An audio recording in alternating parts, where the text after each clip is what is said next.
Hi, I'm Sarah Thompson, a 38-year-old marketing executive, and boy, do I have a story to tell you. One about trust, betrayal, and the strength it takes to overcome life's curveballs.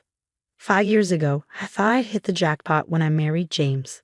He was charming, successful, and seemed to adore both me and my daughter, Emma. Emma was from my previous marriage, and James brought his son, Tyler, into our new family. I was determined to make it work, treating both kids equally and with all the love I could give. Emma, sweetheart, how about we invite Tyler to join us for movie night? I'd suggest, always trying to bridge the gap between the siblings. Emma would smile and nod eagerly. Can we watch a superhero movie? Tyler likes those. I'd smile back, proud of her efforts. Great idea. Why don't you go ask him? But more often than not, Tyler would shrug and decline. Nah, I'm good. Got plans with my friends. James would always reassure me, wrapping his arm around my shoulders. Sarah, he's a teenager. It's normal for him to want space. I'd nod, burying my doubts. You're right, I just want us all to be close. Things started to change after my parents passed away 2 years ago. They left me a substantial inheritance, and I wanted to use it wisely. James, I think we should set this money aside for Emma's future, I said one evening as we sorted through the paperwork. He nodded, but there was something in his eyes that unsettled me. Of course, but we should think about Tyler too. He's closer to college age. A flicker of unease hit me. Tyler's mom is handling his college fund, remember? That's what we agreed on when we got married. He sighed, a bit too casually. I know, but we should keep our options open. That should have been a red flag. My best friend Olivia had tried to warn me. We were having coffee one afternoon when she broached the subject. Sarah, don't you think James favors Tyler a little too much? She asked gently. I bristled at first. What? No, he loves both kids equally. Olivia raised an eyebrow. Are you sure? I've seen how he is with them. It's different. I brushed it off. Blending families is hard, Liv. We're still figuring it out. But her words lingered, and I nodded as she added, just keep your eyes open. And remember, I'm here if you need me. Over the next few months, a gnawing feeling began to grow. Our finances seemed off. Bills I thought I'd paid showed up as overdue, and our savings were depleting faster than I could explain. James, have you noticed anything strange with our bank statements? I asked one evening. He barely glanced up from his phone. Nope. Everything's fine. Why? I hesitated. I don't know. Something feels off. His eyes finally met mine, his expression unreadable. Sarah, you worry too much. I've got everything under control. I wanted to believe him. But one evening, while going through our joint account, I spotted it. A $5,000 withdrawal I knew I hadn't made. My heart raced as I dug deeper. The more I looked, the worse it got. Multiple large withdrawals, passwords changed without my knowledge. Panic set in. That night, I called Olivia. Liv, I think something's really wrong, I said, my voice trembling. What's going on? She asked, concerned. I spilled everything. The withdrawals, the locked accounts, James's strange behavior. Sarah, this sounds serious. I think you need help. I know a private investigator, Mike Carson. He's discreet and thorough. Want me to give him a call? I hesitated but agreed. A week later, Mike called me to his office. The grim look on his face told me everything. I knew what was coming before Mike even opened his mouth. Mrs. Thompson, I'm afraid I have some bad news, he began. As he laid out his findings, it felt like the ground was crumbling beneath me. James hadn't just been making a few unauthorized withdrawals. He'd been systematically embezzling money from our joint account. He's been transferring large sums of money to an account in Tyler's name, Mike said, sliding a document across the desk.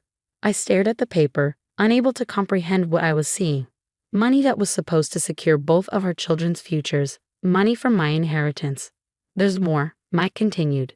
We have evidence that James told Tyler this money was a gift for his future. Tyler's been aware of this arrangement for some time. That night, I confronted James.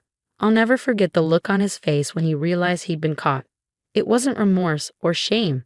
It was irritation, as though I had inconvenienced him. Tyler needs it more, he said, as if that justified everything. He's closer to college age. And what about Emma's future? I demanded, my voice rising. What have you left for her? James had the audacity to shrug. There's a savings bond in her name. That should be enough. I was speechless, but the betrayal ran deeper than I ever could have imagined. Over the next few days, I uncovered more lies. Friends started reaching out, concerned about things James had apparently been saying about me. He'd been painting me as unstable, unreasonable, a bad mother. And Emma, my sweet Emma, had been caught in the middle. James had been manipulating her, making her keep secrets from me. As the full extent of James and Tyler's deception became clear, I felt a rage I'd never known. Sitting in my car outside the house, a house that no longer felt like home, I made a decision. This wasn't over, not by a long shot. James and Tyler might think they'd won, but they had no idea what was coming. I was done being the victim. It was time to fight back. James had already proven he was willing to lie and steal. I couldn't let him see me coming. The next morning, I called in sick to work and met with Lisa Chen, a divorce lawyer Olivia had recommended. Based on what you've told me, Sarah, we have a strong case for financial fraud, Lisa said, her eyes sharp behind her glasses. But we'll need ironclad evidence.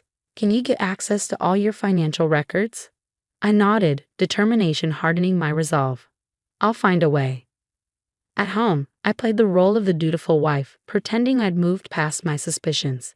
James bought it, hook, line, and sinker. I'm glad you've come around, honey, he said one night, kissing my cheek. I knew you'd understand eventually. I forced a smile, bile rising in my throat. Of course, dear, I trust you. Meanwhile, I was gathering evidence like my life depended on it. I reached out to my company's IT department, spinning a story about a personal project. Hey Sarah, chirped Alex, a resident tech whiz. What can I do for you?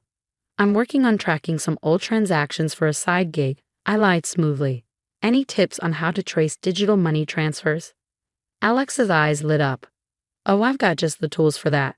Let me show you. Armed with Alex's tech know-how, I dug deeper into our finances. The more I uncovered, the worse it got. James hadn't just been stealing from me, he'd been cooking the books at his own company too. That night, I anonymously tipped off his company about the embezzlement. This wasn't about revenge, it was about justice. A few days later, all hell broke loose. James came home in a panic, his face ashen. Sarah, we need to talk, he said, his voice trembling. I steel myself. This was it. Yes, we do, James. He launched into a frantic explanation, spinning tales of misunderstandings and mistakes, begging me to help him cover his tracks. But I had heard enough of his lies. Stop, James, I said, my voice cold. I know everything. The money you stole from our account. From my inheritance. The lies you've been telling about me. The way you've manipulated Emma. And now your little embezzlement scheme at work. James's face crumpled. He fell to his knees, grabbing my hands. Sarah, please, I'm so sorry. I'll make it right, I swear. We can fix this together. I pulled my hands away. Fix this?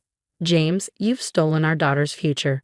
You've lied to my face for months. You've tried to turn our friends against me. There's no fixing this. But I love you, he pleaded, tears in his eyes. We can start over. Please just give me another chance. No, James, I said, my voice steady. It's too late for that. We're done. As I walked away, I felt a weight lift off my shoulders. The road ahead wouldn't be easy. But for the first time in months, I could see a future where Emma and I were free from the lies and betrayal. The next few weeks were a whirlwind. I remember sitting at the kitchen table, Emma doing homework beside me, when my phone buzzed with a news alert. The headline screamed, "Local accountant under investigation for major fraud." My hands shook as I read the article. Emma looked up, concern in her eyes. Mom, what's wrong? I forced a smile. Nothing, sweetie. Just some work stuff. But I knew I couldn't shield her from the truth for long. Soon, the police got involved, freezing James' assets, and Tyler's too. I filed for divorce that same day, citing financial abuse and fraud. My lawyer, Lisa, was a godsend through it all. We've got him, Sarah, she said, her voice fierce. He won't get away with this. As the truth came to light, our friends and family were stunned. I'll never forget the look on my in-laws' faces when they learned what their son had done. We had no idea, James's mother sobbed. Sarah, we're so sorry. Even Tyler, faced with the reality of his role in his father's schemes, tried to backpedal. One day, he showed up at our door, all his bravado gone. "Sarah, I swear, I didn't know where the money was coming from," he pleaded. I just shook my head. "Save it, Tyler. You're old enough to know right from wrong." The hardest part was telling Emma. We sat her down one evening and I explained as gently as I could about her father's betrayal. "But why, Mom?" she asked, tears streaming down her face. "Why would Dad do this?" I pulled her close. "I don't know, sweetie. But we're going to be okay, I promise." I enrolled Emma in therapy to help her cope with everything. 2 years later, life looks very different. I'm thriving in my career, having earned a promotion last month. Emma, now 12, is excelling in school and has found a passion for soccer. "Mom, did you see that goal I scored?"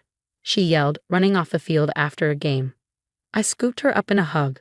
"I sure did, champ. You were amazing." James is now serving time for his crimes, financially ruined. I've heard through the grapevine that Tyler is struggling, working a minimum wage job and living with his mom. As for me, I feel vindicated, stronger than I ever thought possible. Emma and I have built a stable, loving home, free from the toxic influences of our past. Looking back, I realize that while the betrayal nearly broke me, it also showed me just how resilient I am. Emma and I faced the storm together, and we've come out stronger on the other side. Our future is bright, filled with love, trust, and endless possibilities. And that's a happy ending I never saw coming. Now I have a question for you. If you were in my shoes, would you have given James a second chance? Or do you believe some betrayals are too deep to forgive, even when it comes to family? Share your thoughts in the comments below. Your experiences and opinions matter, and they might help someone going through a similar situation. If you found this story engaging, please hit that like button. It really helps the channel grow. And if you want to hear more stories like this, don't forget to subscribe. Your support means the world to me and Emma as we continue to share our journey. Remember, sometimes the family we choose is stronger than the one we're born into. Stay strong, and thanks for listening.